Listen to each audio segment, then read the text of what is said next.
जैसा कि हमने लास्ट एपिसोड में देखा था, जहाँ पे लियांग यहाँ पे चैन पिंग और बाकी सभी को अलविदा कह के सीधा व्हाइट जेट पैलेस की तरफ रवाना हो जाता है। लेकिन जाने से पहले वो चैन पिंग को अपनी कमाल की आर्ट टेक्निक भी सिखा देता है, और जिसे कि 18 ब्रीड्स भी कहा जाता है। अभी यहाँ पे उसके हर एक टेक्निक को सीखकर चैन पिंग भी खुद पे काफ़ी ज़्यादा प्राउड फील कर रहा था। वहीं दूसरी तरफ हम देखते हैं कि यहाँ पर व्हाइट जेट पैलेस के जो एम्परर है, यानी कि एम्परर ली, वो भी यहाँ पर पूरी तरीके से तैयार था, क्योंकि वो जानता है कि यहाँ पर जो बंदा उसके और उसके रास्ते के बीच खड़ा है वो और कोई नहीं बल्कि यहाँ पे स्नो माउंटेन की तरफ से भेजा गया एक को वॉरियर है, और जिसने कि उसकी पूरी की पूरी फौज को अकेले सिंगल हैंडेडली निपटा दिया था। और अब वो भी उससे मिलने के लिए काफ़ी ज़्यादा डेस्परेट था, और अब आ गई। हमारे इस एपिसोड के स्टार्टिंग में हम यहाँ पर उसी एंशिएंट वेल के अंदर उसी ड्रैगन को देखते हैं जो कि अपने ह्यूमन फॉर्म में था, और यहाँ पे वो कहने लगती है कि मुझसे कहा गया था कि ये सब कुछ एजुकेशन के लिए है, एक ऐसा एजुकेशन जो कि हमें गुडनेस की तरफ गाइड करेगा। और इनके ये सो कॉल्ड लेक्चर्स के चलते इन लोगों ने मेरे ऊपर ऐसे एक्सपेरिमेंट किए जिसकी तकलीफ का इन्हें अंदाज़ा तक नहीं। इन्होंने मुझे मजबूर कर दिया कि मैं अपनी सारे इमोशंस और सारे पावर, सारी रूथलेसनेस सबको सप्रेस करके एक नॉर्मल ह्यूमन की तरह जीऊं। इसी के साथ हम देखते हैं कि यहाँ पर उस कुएं के आसपास हलचल होना शुरू हो जाती है और चारों तरफ डिवाइन एनर्जी रिलीज होती है। और तभी वो ड्रैगन आगे बताती है कि मुझे यहाँ पर हमेशा एक आउटकास्ट के तौर पर ट्रीट किया गया, क्योंकि मेरे अंदर ऐसा ब्लड है जो कि इस वर्ल्ड से बिलोंग नहीं करता। ये कहते साथ ही वो उस कुएं से बाहर आ जाती है, और यहाँ चारों तरफ वो बर्फ गिर रही थी, और वो ठंड से ठिठुरती हुई आगे बढ़ती है और गुस्से के साथ कहती है कि आज मैं आज़ाद हो चुकी हूँ और अब मैं किसी को नहीं छोड़ने वाली। कि तभी वो यहाँ पर अनकॉन्शियस होकर ज़मीन पे गिरने लगती है कि तभी यहाँ पर मास्टर जी का जो फिगर है उसके सामने अपीयर होता है, जो कि उसे यहाँ से एस्केप करने से रोकता है और कहने लगता है कि तुम्हें इस बात का अंदाज़ा होना चाहिए कि यहाँ पर जो कुछ भी हो रहा है ये तुमसे रिलेटेड नहीं है। साथ ही वो उनके कुछ पुरानी बातों को भी याद करती है, और फिर वो यहाँ पर उनकी तरफ देखते हुए कहने लगती है कि ना जाने क्यों ये वो रीज़न है जिसके चलते मैंने एक आम इंसान की तरह बनकर यहाँ पर रहना चूज़ किया। वो बाकियों से अलग है, बाकी ह्यूमन से पूरी तरीके से अलग है, लेकिन मैं फिर भी उस पर कंप्लीटली भरोसा नहीं कर पाती। अब यहाँ पर यही सारी सोच के साथ हम यहाँ उसे एक सर्वेंट के रूप में देखते हैं, जो कि यहाँ पर उसी व्हाइट जेट पैलेस के अंदर मौजूद थी। कि तभी उसके सामने 2 एल्डर्स मौजूद थे, जिनमें से जो मास्टर लू होते हैं वो कहने लगते हैं कि क्या सारी प्रिपरेशन हो गई, जिस पे पीछे खड़ा बंदा कहने लगता है कि क्या आप 12th फ्लोर पर मौजूद बायो मिरल के बारे में पूछ रहे हैं। तो हाँ, अगर मैं इसकी बात करूं तो अगर ये बिल्कुल सेम टाइम पे बेस बन जाता है तो मुझे डर है कि आने वाले 20 साल में शायद हम इससे छुटकारा पा लेंगे। अभी यहाँ पे वो थोड़ा झिझकता है और कहता है कि ऐसा भी हो सकता है कि शायद हम इससे छुटकारा ना पाएं। इस दौरान यहाँ पे एम्परर अपने बेटे से कहता है कि बताओ, तुम जो टेक्निक का यूज़ कर रहे थे मास्टर लू की मदद से, तो क्या तुमने उसमें महारत हासिल की और क्या तुम उस लड़के की एग्जैक्ट लोकेशन को डिटेक्ट कर पाए। जिस पे वो कहता है कि नहीं, फिलहाल मैं ऐसा कुछ भी नहीं कर पाया। जिस पे हम देखते हैं कि जो एल्डर है वो आगे आते हुए कहते हैं कि अभी हमारे यंग मास्टर काफ़ी ज़्यादा न्यू है इस टेक्निक को यूज़ करने के लिए, तो हमें थोड़ा उन्हें वक्त देना होगा। और वैसे भी वो लड़का बहुत चालाक है, उसने तो अपनी कल्टिवेशन को भी सील कर लिया होगा, तो आखिर वो उसका पता कैसे लगा सकता है। इस दौरान एम्परर अपने बेटे को एनकरेज करने के लिए उसकी तरफ हाथ बढ़ाता है, लेकिन वो पीछे हट जाता है। कि तभी यहाँ पर मिस्टर लू कहने लगता है कि वैसे मैं एक बात बताना चाहता हूँ, जिस बंदे को हम यहाँ पर ट्रैक कर रहे हैं वो जो लड़का है ना, मेरी कैलकुलेशन तो यही बताती है कि वो हो ना हो 11th या 12th रियल्म के बिल्कुल पीक पे होगा। इस दौरान यहाँ पे सॉन्ग मू कहने लगता है कि मास्टर लू, हमारा ये जो व्हाइट जेट पैलेस है इसका 13th फ्लोर अभी तक अनलॉक नहीं हुआ, तो अगर हमारा दुश्मन ऑलरेडी 13th रियल्म तक हुआ तब हम क्या करेंगे। जिस पे वो बताने लगते हैं कि जो स्नो टेम्पल के मास्टर 1 हैं वो ऑलरेडी 11th रियल्म पे हैं, और इस ट्रेजर वाइल्ड कॉन्टिनेंट में वो ऑलरेडी एक रेयर मास्टर के रूप में जाने जाते हैं। और रही बात एक 13th रियल्म यानी कि 13th रैंक के इमॉर्टल की, तो यहाँ इस पूरे के पूरे जो सेंट्रल डिवाइन कॉन्टिनेंट में ऐसे किसी एग्जिस्टेंस का पाना बहुत ही ज़्यादा रेयर है। ऐसा कि जैसे तुमने मानो कि फीनिक्स फेदर को पा लिया हो, लेकिन उससे भी ज़्यादा जो अपर 5 रियल्स के जो आखिरी के 2 रियल्म्स हैं वो तो ना जाने कब कहाँ गुम हो चुके हैं। इसी के चलते जो 13th रियल्म है वो वर्ल्ड की ग्रेटेस्ट लेजेंड मानी जाती है, यानी कि 13th रैंक का जो इमॉर्टल होता है उसे सबसे ज़्यादा ग्रेटेस्ट लेजेंड माना जाता है, क्योंकि एक बार कोई इस रियल्म पे पहुँच जाए ना तो हेवनली ताओ उसे डिटेक्ट कर लेती है और उसे यहाँ से पूरी तरीके से गायब कर देती है, या फिर वो उसे इस हद तक फोर्स करती है कि वो एक्सीडेंट बन जाए, और जिसके चलते उस रियल्म को एक्सीडेंट रियल्म कहा जाता है।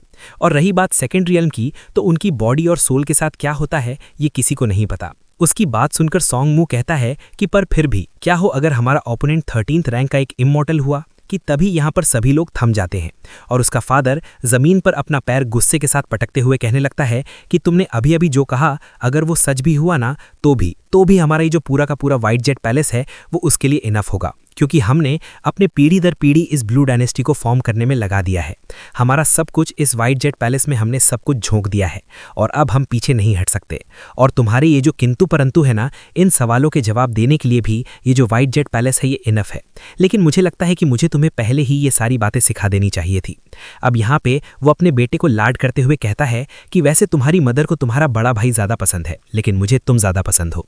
इसी के चलते तुम सालों पहले उस बरसात वाली काली अंधेरी रात में सर्वाइव कर पाए। अब यहाँ पे सॉन्गवुल ये सुनता ही है कि तभी उसे सब कुछ याद आता है कि कैसे बचपन में उसे मारने की कोशिश की गई थी, और तभी वो समझ जाता है कि इस सब के पीछे इसी का हाथ था। वो कहने लगता है कि अच्छा तो वो तुम थे, जिस पे यहाँ उसका फादर कहता है कि हाँ, और रही बात मिस्टर टी की तो मुझे उनके लिए बुरा लगता है, लेकिन तुम उसके डिसाइपल हो, जो कि मेरे लिए काफ़ी ज़्यादा अच्छी बात है। इस दौरान हम ये हन को भी देखते हैं, जहाँ पर वो ये जब बात सुनती है तो वो काफ़ी ज़्यादा हैरान हो जाती है, और तभी यहाँ पर एम्परर आते साथ ही उस पर हमला कर देता है और उसे मार के दूर फेंक देता है। और वो कहने लगता है कि तुम बहुत होशियार हो, तुम यहाँ पर सीक्रेटली ग्रेट ली की ड्रैगन की को अब्जॉर्ब कर रही हो। आखिर तुम्हारी हिम्मत कैसे हुई बिना पूछे ऐसे ही किसी भी चीज़ को अब्जॉर्ब करने की? अगर तुमने दोबारा ऐसी हरकत की तो हम यहाँ से तुम्हें उठवा के बाहर फेंकवा देंगे। अब जो तुमने अब्जॉर्ब किया है चुपचाप से उसे वापस करो। तो अब यहाँ पे हम देखते हैं कि वो चुपचाप से जितना भी एनर्जी को जितने भी उसने अब्जॉर्ब की थी उसे बाहर निकालना शुरू कर देती है। तभी यहाँ पर सभी को लियाओ के आने की भनक लग जाती है, और यहाँ पर सॉन्ग मू इमीडिएटली अपने वन के मैनिफेस्ट 3 प्योर वंस नाम की टेक्निक का यूज़ करता है, और यहाँ 4 अलग अलग टाइप के फार का यूज़ करके वो यहाँ के जो फॉर्मेशन है उसे स्ट्रेंथन करने लगता है। तो इसी के साथ हम देखते हैं कि पूरा का पूरा ये जो व्हाइट जेट पैलेस था ये ग्लो करने लगता है, और यहाँ पर वो सभी को कमांड देने लगता है, क्योंकि उसी के पास इनहेरिटेंस मौजूद है। और साथ ही वो यहाँ पर सारे के सारे जो स्वॉर्ड्स थीं उन्हें यहाँ समन करते हुए उन्हें यहाँ समन करता है। इसी के साथ हम देखते हैं कि सभी लोग ये नज़ारा देख के दंग रह जाते हैं, और व्हाइट जेट पैलेस के टॉप पर यहाँ पे वही 12 स्वॉर्ड स्पिन करती हुई सभी को नजर आती हैं। और फिर वो 12 orthodox gods guarding great lees dynasty नाम की एक टेक्निक का यूज़ करता है, और खुद को इसका इनहेरिटर बताकर इन सभी को कमांड करते हुए कहता है कि मैं सांगमू तुम सभी को आदेश देता हूँ कि अभी के अभी मेरे कमांड पे आगे की तरफ चार्ज करो।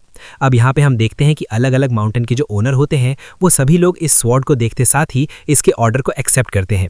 ऐसे ही सेंट्रल स्केर्ड माउंटेन और बाकी सारे माउंटेन्स भी उस स्वॉर्ड को थामते साथ ही यहाँ पे जो सॉन्ग मू है उसके ऑर्डर को फॉलो करते हैं, और अब सभी लोग कहने लगते हैं कि ये हमारे लिए बहुत ही अच्छा मौका है मेरिट पॉइंट्स को कलेक्ट करने का। चलो देखते हैं कि कौन ज़्यादा काम आता है, क्योंकि हम यहाँ पर इस बंदे को यहाँ से गुजरने नहीं दे सकते। इस दौरान हम देखते हैं कि सभी लोग यहाँ पे लियाओ के लिए जाल बिछा के बैठ जाते हैं, लेकिन लियाओ को तो इससे कोई फर्क नहीं पड़ता। वो बहुत फुल स्पीड के साथ अपनी उसे बम्बू स्वॉर्ड के साथ आगे बढ़ता है कि तभी यहाँ पर सामने वाला जो बंदा था वो उस पर स्लैश अटैक कर देता है और कहता है कि चलो देखते हैं तुम में कितना दम है। लियांग यहाँ पे उस पर स्लैश अटैक करते हुए कहता है कि तुम लोग मेरे रास्ते के कीड़े हो, मेरा टारगेट बस यहाँ पे एम्परर ऑफ ग्रेट ली है। यहाँ पे उसका स्लैश अटैक इस बंदे के अटैक को काउंटर कर लेता है, और यहाँ पे सभी लोग कहते हैं कि तुम कैपिटल में एक कदम भी नहीं रख सकते, जिस पे लियांग कहता है कि ज़रा गौर से देखो, तुम लोग हो जो कि मुझसे यहाँ पे गिर चुके हो।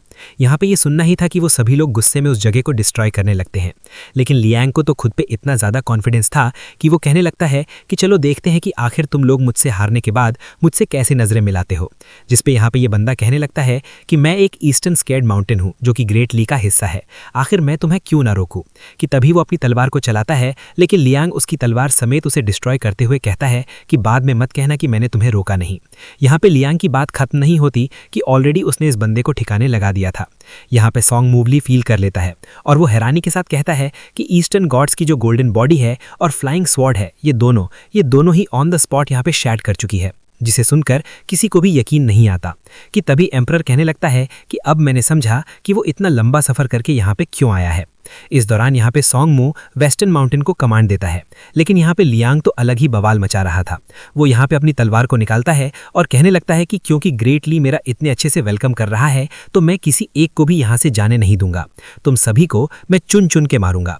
ये कहते हुए वो अपनी स्वॉर्ड स्ट्राइक को सीधा इन माउंटेन गॉड्स के ऊपर चिल्ला के मारता है। यहाँ पे इनकी जॉइंट बॉडी उसे रेजिस्ट करने की कोशिश करती है, लेकिन लियांग अलग ही बवाल मचा रहा था। वो तो अकेले ही उसको निपटा के रख देता है। अब यहाँ पे दूसरे माउंटेन वॉर्ड की बारी थी, जो कि अपने गोल्डन ड्रैगन साथ ही अपने मुंह से एक जाइंट ओल्डन स्वॉर्ड को भी बाहर निकालकर उसकी तरफ थ्रो करता है। वहीं दूसरी तरफ लियांग तेजी से उसी की तरफ एक्सेलरेट करते हुए उसकी तलवार के 2 टुकड़े कर देता है और घुमा के एक स्लैश अटैक सीधा इस माउंटेन गॉड के ऊपर कर देता है। और ये अटैक इतना तगड़ा वाला था कि लिटरली उसके बीच से 2 टुकड़े कर देता है। यहाँ पे हम देखते हैं कि सॉन्ग वो इसके इम्पैक्ट के चलते खून की उल्टियाँ करता है और अपने मास्टर से पूछता है आखिर इस बंदे का रियाल्म क्या है, जिस पे वो चेक करके बताता है और हैरानी के साथ कहता है कि ये तो ऑलरेडी 12th रियाल्म के पीक पे है। अब यहाँ पे सभी का माथा सिकुड़ने लगता है कि तभी यहाँ पे दूसरा एल्डर कहने लगता है कि लगता है कि मैंने इसे मिस कैलकुलेट किया है। क्या ये वाकई में 13 रियाल्म का इमोर्टल है? जिस पे वो कहने लगता है कि मिस्टर लुआन, एक बात याद रखना, चाहे जो हो जाए हमारा वाइट जेट सिटी कभी भी इसके आगे नहीं हार सकता। इस दौरान यहाँ पे वापस से माउंटेन और रिवर गॉड्स को कमांड देते हुए आगे की ओर फाइट करने के लिए भेजता है, जो कि यहाँ पे अपना ऑर्डर पाते साथ ही लियांग के ऊपर टूट पड़ते हैं। लेकिन लियांग तो यहाँ पर बिल्कुल पिछली की स्पीड से आगे बढ़ते हुए सारे माउंटेन्स को शैटर्ड कर देता है और वो कहने लगता है कि जिसे कि मेरा हाथों आज मरना है वो आ जाए।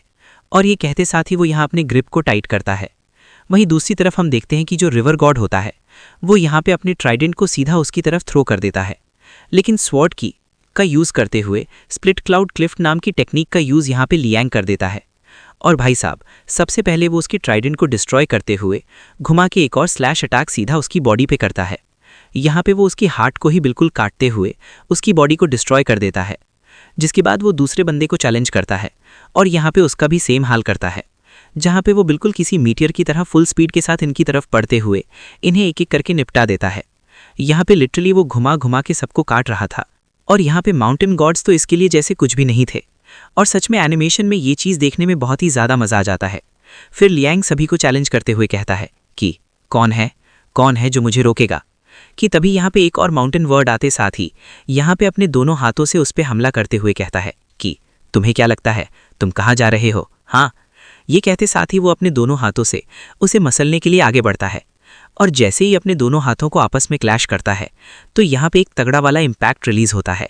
इस दौरान उसने ऑलरेडी अपने पावर्स में लियांग को पूरी तरीके से जकड़ लिया था कि तभी यहाँ पे दूसरा वाला माउंटेन गॉड भी आ चुका था और वो अपनी जाइंट सी एक्स को उठाते हुए लियांग की तरफ देखते हुए कहने लगता है कि क्या हुआ, तुम्हारी बोलती बंद क्यों हो गई? हाँ, तुम तो बहुत उछल रहे थे ना, तो क्या हुआ बताओ, जवाब दो। ये कहते साथ ही वो यहाँ पे अपने जाइंट सी एक्स को उसकी तरफ बढ़ा देता है और कहता है कि लड़के, मरने के लिए तैयार हो जाओ क्योंकि तुमने बहुत बवाल मचा लिया है। यहाँ पे हम लियांग को देखते हैं जहाँ पे वो जोर जोर से हंसता है और उसने अपने दोनों हाथों की पावर्स की मदद से यहाँ पे दूसरे वाले गॉड के हाथों को यहाँ पे अकेले थामे रखा था। लिटरली यार, दिखने में भले ही ये सूखा सा गाँव, लेकिन ताकत देखो। यहाँ पे लियांग कहने लगता है कि तुम सभी लोग कान खोल के सुन लो, मैंने यहाँ पे अभी तक अपनी कविता को खत्म नहीं किया है। इसे मैं तुम सभी को निपटाने के बाद खत्म करूँगा और तुम सब तो बस मेरी इस कविता की एक लाइन की तरह हो। तो जब तक मेरी ये कविता खत्म नहीं होती तुम कैसे सोच सकते हो कि मैं यहाँ पे चुप बैठूंगा? हाँ, अब मेरी तलवार बोलेगी, ना कि मैं। कहते साथ ही वो एक गहरी सांस लेता है और अपने स्वॉर्ड इंटेंट के 4th फॉर्म का यूज़ करते साथ ही यहाँ पे एक जाइंट से विंड अटैक को वो प्रिपेयर करता है, जिसके बाद वो यहाँ पर उसके इम्पैक्ट से खुद को इसके चुंग से आज़ाद करते हुए सामने मौजूद इस बंदे की तरफ बढ़ता है, जो कि अपना जाइंट सा एक्स उसी की तरफ बढ़ा रहा था। लेकिन तभी लियांग यहाँ पे तेजी से स्पिन करते हुए इसकी तरफ बढ़ते हुए कहता है कि अब तेरी बारी है, पहले मैं तुझे निपटाऊंगा। जिसके बाद वो तेजी से स्पिन करते हुए सीधा इसके एक्स पर ही दे मारता है, जिससे यहाँ पे इसका आर्मर तो पूरी तरीके से चकनाचूर हो चुका था और साथ ही उसका जो एक्स था वो सीधा घूम के सामने वाले गॉड की तरफ पड़ता है। और यहाँ वो अपने हाथों से ही उस एक्स को रोकने की कोशिश करता है, लेकिन सीधा उसकी छाती पे जाके ये एक्स गड़ चुका था। यहाँ पे हम देखते हैं कि लियांग ने एक तीर से 2 शिकार किए थे और यहाँ पे दोनों गॉड्स को निपटाते साथ ही लियांग तेजी से अभी यहाँ पर आगे की ओर बढ़ता है और कहने लगता है कि ग्रेटली, उम्मीद नहीं की थी कि तुम मेरी मेहमान नवाजी में इतने कमज़ोर फाइटर्स को रखोगे, थोड़ी तो मेहनत कर लेते। ये कहते हुए वो फुल स्पीड के साथ जेट पैलेस की तरफ बढ़ चला था। अब यहाँ पे हम देखते हैं कि ग्रेटली के 5 माउंटेन वॉर्ड्स को ऑलरेडी निपटा चुका था, जिसका इम्पैक्ट यहाँ पे सॉन्ग वू को लगते साथ ही वो घुटनों के बल आ चुका था और अपने सिर को पकड़ते हुए कहता है कि ग्रेटली के 5 माउंटेन्स ऑलरेडी यहाँ पे धराशायी हो चुके हैं। यहाँ पे हम देखते हैं कि एम्परर को तो यकीन ही नहीं होता। सॉन्ग वू कहता है कि इसके अगेंस्ट, इस मॉन्स्टर के अगेंस्ट हमारे पास जीतने का कोई चांस नहीं। कि तभी एम्परर गुस्से के साथ कहता है कि मास्टर लुआन, आखिर तुम्हें कितना टाइम लगेगा? वहीं दूसरी तरफ मास्टर लुआन, जो कि यहाँ पे एंशिएंट आर्मर को एक्टिवेट करने में लगे हुए, धीरे धीरे करके वो उसके पुर्जे पुर्जे को आपस में जोड़ते हैं।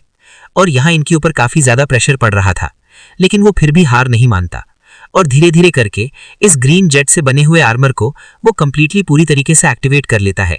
इस दौरान यहाँ पे हम देखते हैं कि वो व्हाइट जेट पैलेस की ताकत को भी एब्जॉर्ब कर रहा था और तभी वो कहने लगता है, योर मैजेस्टी, मेरा काम ऑलमोस्ट हो चुका है। अब यहाँ पे एम्परर सोंगवू से कहने लगता है कि तैयार हो जाओ, तुम्हें अपनी स्वॉर्ड को सैक्रिफाइस करके इस चीज को हासिल करना ही होगा। खड़े हो जाओ, आखिर तुम्हें किस बात का इंतजार है।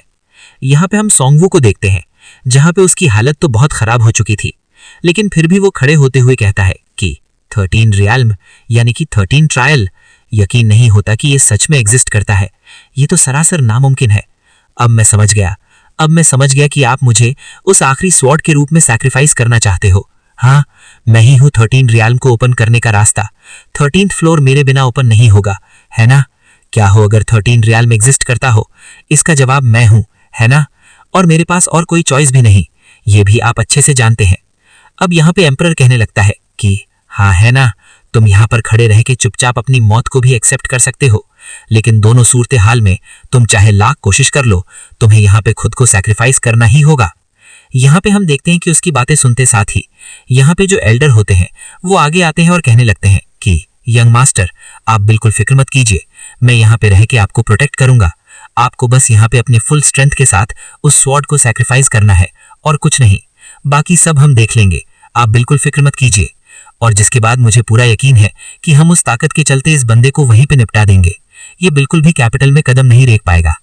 अब यहाँ पे हम यान को देखते हैं, जो कि अपने पेट के साथ मौजूद थी और वो भी इनकी बातों को बहुत क्लियरली ऑब्जर्व कर रही थी। इस दौरान हम सोंगवू को देखते हैं, जो कि लड़खड़ाते हुए आगे बढ़ता है और कहता है कि अगर मेरी मौत से उस अगर का जवाब मिल जाता है तो मैं सोंगवू खुद को सैक्रिफाइस करने के लिए हाजिर हूं। ये कहते साथ ही वो अपने दांतों को पीसते हुए अपने हाथ को ऊपर उठाता है। यहाँ पे हम देखते हैं कि इसकी हालत बहुत ज्यादा खराब लग रही थी, इसकी आंखों से मुंह से खून निकल रहा था। वहीं दूसरी तरफ वो यहाँ पे सभी को कमांड देता है और सारे एल्डर समेत जितने भी लोग यहाँ पे थे वो सभी लोग अपने अपने पावर्स को भी यहाँ पे गैदर करना शुरू कर देते हैं। और हम देखते हैं कि व्हाइट जेट पैलेस के टॉप पर से एक तेज रे ऑफ लाइट निकलती है, जो कि सीधा आसमानों से जा टकराती है। इस दौरान जितने बाकी बचे जो माउंटेन गॉड्स थे, अचानक से उनकी बॉडी से भी एनर्जी रिलीज होना शुरू हो जाती है। वहीं दूसरी तरफ सभी की एनर्जी सीधा आसमानों की तरफ तेजी से बढ़ने लगती है। इस दौरान हम यहाँ पे एल्डर लुआन को भी देखते हैं, जो कि यहाँ पे अपने फुल पावर के साथ उस आर्मर को एक्टिवेट करने में लग चुका था। इस दौरान यहाँ पे जो ग्रैंड एल्डर थे वो भी अपनी पावर का यूज करते हुए अपनी जितनी भी बची कुची नॉलेज और जितनी भी स्ट्रेंथ है वो यहाँ पे यंग मास्टर को प्रोटेक्ट करने के लिए सामने की ओर शील्ड बनाने में लगा देता है। लेकिन तभी यहाँ पे जो सोंगवू है वो अपनी स्वॉर्ड को सैक्रिफाइस करने के लिए कहता है, राइज। अब यहाँ पे हम देखते हैं कि सारी आसपास की एनर्जीज उस सामने मौजूद शील्ड में गैदर होने लगती है और उसके एक सिंगल कमांड के साथ ही इतनी तेज एनर्जी से रिलीज होती है कि जिसे देखकर यहाँ पे लियांग भी एक पल के लिए रुक जाता है और अगले ही पल उसके आसपास एक ट्रांसपेरेंट बैरियर बनने लगता है। लेकिन तब तक की ये जो एनर्जी थी ये सीधा जाके लियांग से टकराती है। इस दौरान बहुत ही तगड़ा वाला इम्पैक्ट यहाँ पे रिलीज होता है और लियांग इस अटैक को अपने स्वॉर्ड से काउंटर करता है और हंसते हुए कहता है कि वैसे मानना पड़ेगा, ये फेक चीज भी इतनी ज्यादा टफ होगी मैंने उम्मीद नहीं किया था। जिसके साथ ही यहाँ पे हम देखते हैं कि ये जो एनर्जी थी ये और ज़्यादा इंटेंस होने लगती है और पलक झपकते ही अपने आसपास की हर एक चीज़ को डिस्ट्रॉय करके उसे जला के राख बना देती है और फिर गायब हो जाती है। मास्टर लुआन जो थे वो भी काफ़ी ज़्यादा इंजर्ड हो चुके थे, उनकी एनर्जी एग्जॉस्ट हो चुकी थी, जिसके चलते वो भी घुटनों के बल आ जाता है और कहता है कि मुझे पूरा यकीन है कि वो लड़का बिल्कुल भी नहीं बचा होगा। यहाँ पे हम सोंगवू को भी देखते हैं, जहाँ पे उसके सामने वाला बैरियर भी गायब हो जाता है और अगले ही पल वो अनकॉन्शियस होकर जमीन पे जा गिरता है। So that's it for today guys. I hope आप सबको ये एपिसोड अच्छा लगा होगा। सो ऐसे ही एपिसोड और देखने के लिए चैनल को लाइक, शेयर और सब्सक्राइब करना मत भूलना।